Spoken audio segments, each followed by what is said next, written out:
Queen Elizabeth wasn't just devoted to her faith, but she was a spiritual defender of diversity as well, protecting and respecting a variety of beliefs.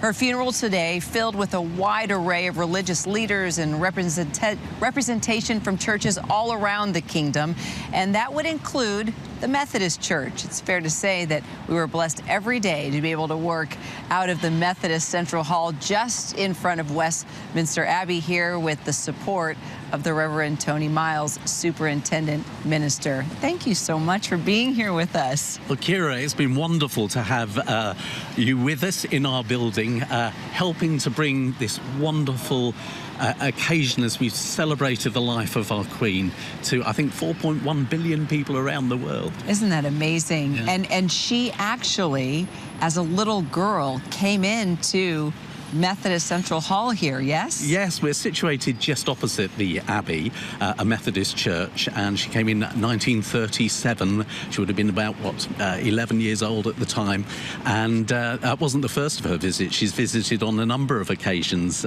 since then. I've not actually met her at the hall myself, but that's one of the regrets I have, but I've stood very close to her on a number of occasions. You know, she went to church every week. She got into the Word every day. You've talked about how faithful she was. How do you think that played into how she led her people, how she led you, all people of different faiths? She said her faith was an inspiration and an anchor. And I think it was her father used to sing hymns to her, and her grandfather influenced her faith as well. She went to church, as you've said, regularly. It was a part of who she was, and many people often comment about her smile and her engagement with people, and I think her inner light came from her faith. It wasn't self-generated, and that started even as a little girl when she came to Methodist Central Hall, Westminster. That seed of faith has grown through the years.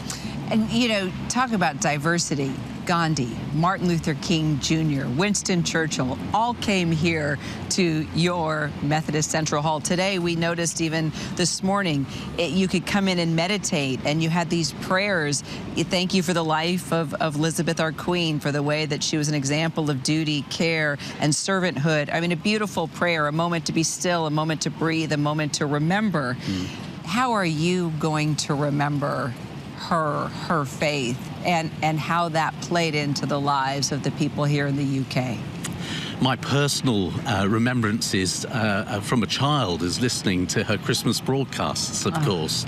And I think from the year 2000, she began to be much more open about her faith. And I think that's because she had a real hope.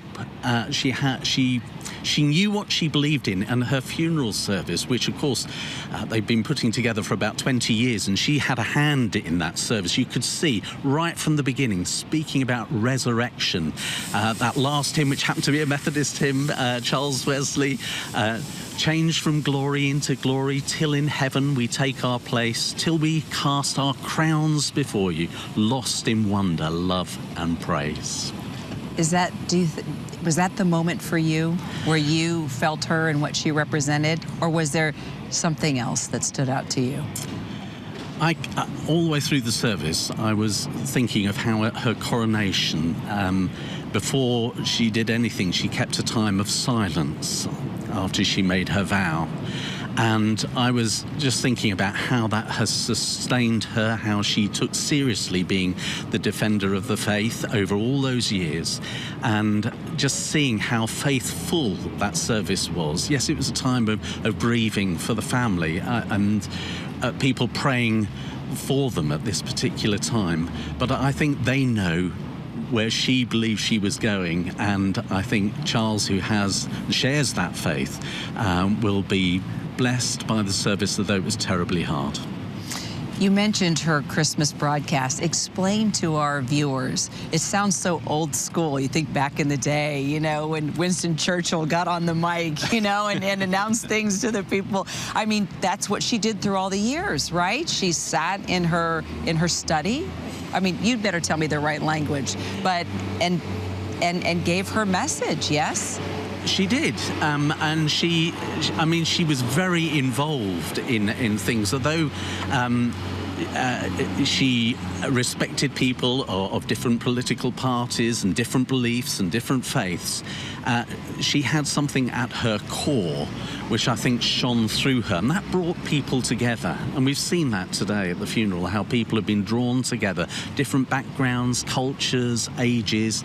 Yes, not everybody is a monarchist, but somehow the Queen, I think, has had a great respect, she possessed dignity that people admired.